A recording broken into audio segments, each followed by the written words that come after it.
এই নির্বাচন হতে হবে।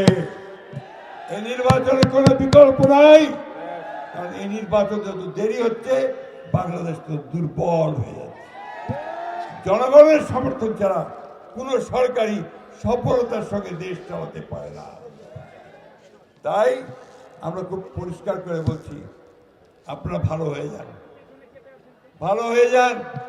এই নির্বাচনে অংশগ্রহণের জন্য প্রস্তুতি অনেক আগে থেকে শুরু করতে, যখন আমরা সবাই মিলে ওই সংস্কারের সনদ সই করলাম পার্লামেন্টের সামনে 17ই অক্টোবর, এবং কতগুলো অনেকগুলো বিষয়ে একমত হয়ে গেলাম, সই করলাম।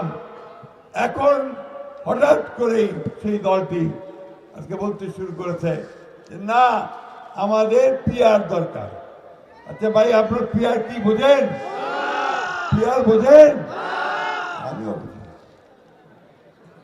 একটু জানা শুনলাম, চেষ্টা করলাম, বলে প্রপোর্শনেট রিপ্রেজেন্টেশন, ইংরেজি শব্দ। আমরা যে বাংলাটা বলো, ইংরেজি বুঝি না, ইংরেজি বাংলাটা বললো আনুপাতিক প্রতিনিধিত্ব। ওটা আরো কঠিন। বোঝেন আনুপাতিক প্রতিনিধিত্ব কি? বোঝেন নাকি আপনারা?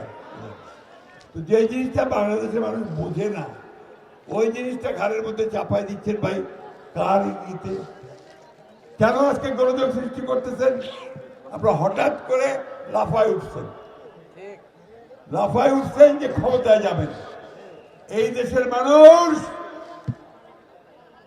ধর্মপ্রিয় মানুষ, ধর্মকে ভালোবাসে, আল্লাহ নবীকে ভালোবাসে, বিশ্বাস করে, কিন্তু ধর্মান্ধ নয় এবং সাম্প্রদায়িক নয়।